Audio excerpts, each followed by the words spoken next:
Before we begin, I need you to agree to something. I need you to accept that the lack of truth invalidates a thing. Happiness without truth is not true happiness. If you're friends with someone and you don't actually know who they are, you're not truly friends. It's not that truth and happiness are somehow in conflict, but it's that happiness is impossible without the truth. If you can accept that, we can move on. If you can't, we're done here. You can leave. Normally, I would reserve this talk for things that are purely philosophical, but it's necessary here. If my opinion scares you or makes you angry, you'll never examine it fairly until you accept that happiness is impossible without the truth. I won't make any sort of attempt to prove that you let your emotions get in the way, because honestly it's kind of impossible to prove to anyone except you.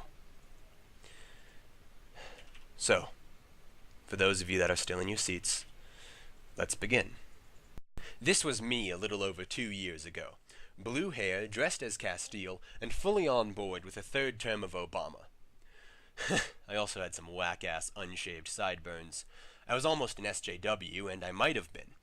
If my memory of the time weren't so fuzzy, I could tell you definitively. So when I got to NAU and saw that Women Gender Studies 191 fulfilled multiple of the liberal studies requirements that I needed, I didn't think it would be that hard to sit through. I thought that my ideas on birth control, immigration, and universal health care were fairly liberal. That is to say that I was a fan of all of them. I was like a child. So now, behold, my Women Gender Studies professor. Rape is fascism, incest is fascism, fascism is the Dakota Access Pipeline. It's saying all lives matter to thus deny the necessity to declare that Black Lives Matter. Duh. Now the first time I heard this, it was hard to accept, and it took me a few tries to understand it. So I'm gonna give you some subtitles. Rape is fascism, incest is fascism, fascism is the Dakota Access Pipeline. It's saying all lives matter to thus deny the necessity to declare that Black Lives Matter. I feel like I just met Agent Smith. This person walks in and claims divine revelation levels of knowledge.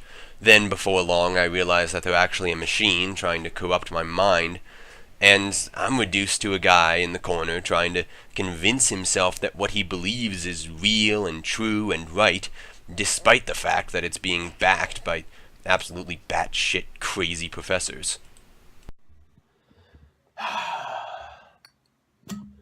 There's no bias on campus. There's no bias on campus. Questions. The first is, to what extent does the current U.S. presidential administration, headed by the rapist-in-chief Donald Trump, display characteristics associated with classical fascism? This is college? I feel like NAU skipped all the parts about how to function in society and went straight for the floppy disk with how to get away with defamation and do kung fu written on it in a Sharpie marker. I'm fine with people expressing these feelings, but when it's being taught as actual fact, education is at an end. When did this start to pass as legitimate discourse? So we've asked these scholars to come and speak scholarly about this particular topic. Oh yes, what scholarship we've seen! There's one last thing I want you to hear before we move on, and this one comes from me. But before I tell you this story, I'm going to walk to the front of the room, give myself a pat down, give a smile, and head to the back of the room where I don't want you to look at me. I'm going to do this because I want you to understand that I am safe and do not need help. I've had an on-again, off-again relationship with suicide. For the last 6 months it's mostly been off again and not at all on again. But I have a friend named Barbara, and one night a couple months ago I was talking with Barbara and she got wise to the fact that I had trouble with suicide. She immediately left the conversation, saying that she wasn't good at playing therapist. But then, a couple weeks ago, we had a fellow friend named Jane, and she was having a similar problem. Then, Barbara found me and Jane together and decided to play therapist for several hours. Eventually, a few hours went by, Jane calmed down, and then Jane got drunk, and she decided to start talking about politics. They went on about all sorts of things, and it was clear that Jane was a conservative and Barbara was a liberal.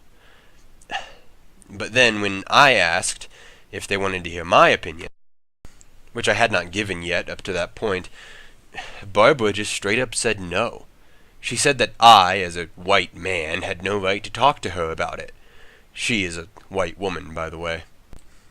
I can't remember exactly how things went after that, but it was only a few more seconds before Barbara decided to stomp out of the room and left me crying with Jane. I reached out to my next closest friend, who just so happened to be a non-gender binary person of color. I'll give you 3 guesses to tell me how sympathetic they were.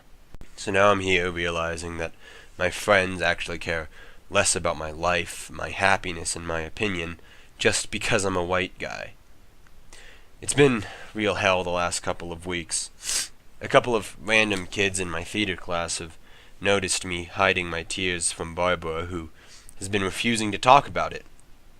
I never even made any sort of claim that night, but she still seems to have convinced herself that I'm a racist.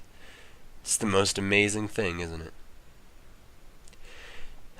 So, if there are any of you still out there who want to deny that feminism and all this politically correct bullshit is anything other than racism, sexism, and bigotry wrapped up in a pretty nice package, welcome to your tape.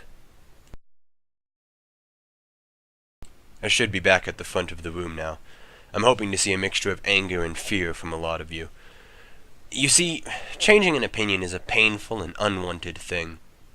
If you're excited right now, it means you always agreed with me.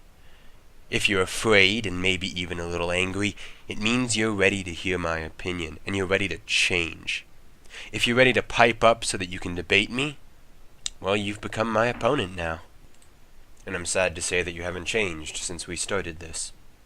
I came here for those of you that are afraid.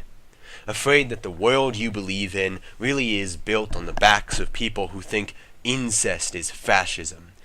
And you're afraid that somewhere in a dark closet you do have a tape with your name on it because you forgot that men kill themselves almost 4 times as often as women. To those of you that feel that way, I urge you, take the red pill. And then you'll feel what I feel, and you'll see the world that I see. You'll see it when you go to class. You'll see it when you walk around campus. You'll see it when you're sitting in an airport watching Fox News report on a terrorist shooting from 2 hours ago and CNN report on Russia. But most of all, you'll feel it when you pay your taxes.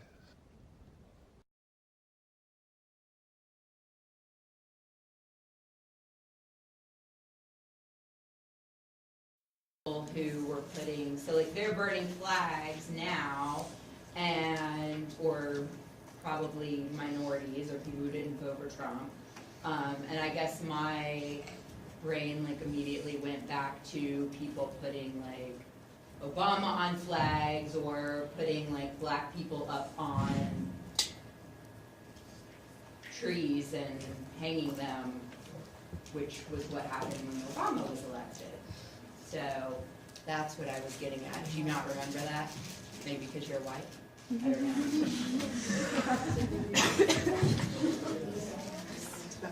What? Oh, I know you can take it. Oh.